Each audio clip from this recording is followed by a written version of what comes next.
Bonjour, c'est Nareg avec vous. Donc aujourd'hui, je vais corriger le premier exercice, première session 2015, les engrais chimiques. Les engrais chimiques riches en trois éléments, azote, potassium et phosphore, sont des substances ajoutées au sol pour fournir un ou plusieurs nutriments essentiels à la croissance des plantes. Les représentations des atomes des trois éléments azote, phosphore et potassium sont respectivement N714, P1531 et K1939. Déterminer le nombre de neutrons dans le noyau de chacun des atomes précédents. Donc pour calculer le nombre de neutrons, il faut se référer à la formule A est égal à Z plus N. Donc on a A est égal à Z plus N. D'ici, on peut déduire que N est égal à A moins Z. Voilà. Vous faites le calcul, bien sûr. Pour le premier, c'est 14 moins 7, ça vous donne 7. 31 moins 15, ça vous donne 16. Et pour le potassium, 39 moins 19, ça vous donne 20. Ce sont les nombres de neutrons dans chacun des atomes.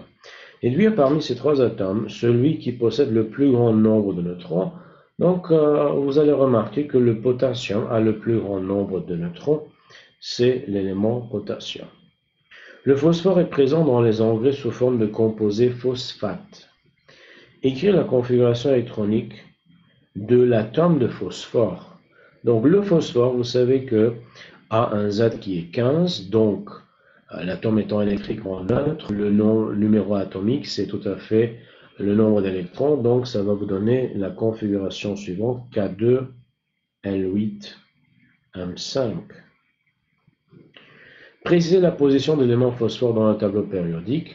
D'après cette configuration, on peut remarquer que c'est un élément qui appartient à la troisième ligne et à la 15e colonne, ou bien groupe 15. La configuration électronique de l'atome d'azote est K2L5. Choisir parmi les représentations de Lewis données ci-dessous, celle qui correspond à l'atome d'azote. Donc K2L5, il y a 5 électrons de valence, et 5 électrons de valence, on va les représenter sur l'atome d'azote. Donc vous allez avoir un doublé non liant avec 3 électrons célibataires, c'est la réponse B. L'élément chimique azote existe dans la nature sous forme d'une molécule diatomique. Expliquez la formation de la liaison dans la molécule diazote. Donc diazote, c'est N liaison N. Bien sûr, c'est une liaison qu'on va voir, c'est une liaison triple. Pourquoi? Vous avez la représentation de Lewis de N, l'azote, avec 3 électrons célibataires. Donc, un premier azote en face d'un deuxième atome d'azote, chacun a 3 électrons célibataires. Donc, ces 3 électrons célibataires vont mettre en commun les électrons célibataires pour former une liaison covalente triple. Donc, on pourra ainsi former la molécule de diazote.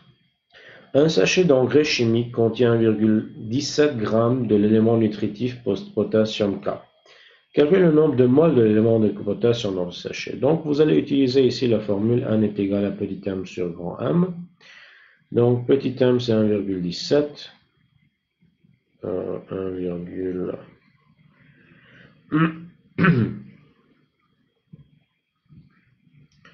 1,17 sur 39. Et vous trouvez, bien sûr, la quantité de matière de N.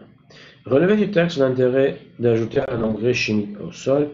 Donc, lorsqu'il est ajouté au sol, ça va fournir un ou plusieurs nutriments essentiels à la croissance des plantes. Voilà, ça c'est l'une des utilités, l'intérêt à ajouter des engrais chimiques au sol. Ça c'était le premier exercice de la première session 2015 chimie.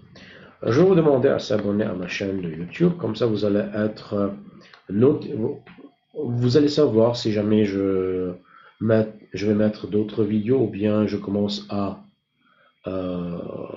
corriger d'autres sessions. Je vais partager avec vous ma page de Instagram et Facebook, vous pouvez me contacter directement. Et voilà, c'était ça pour cette fois-ci, on se revoit à la fois.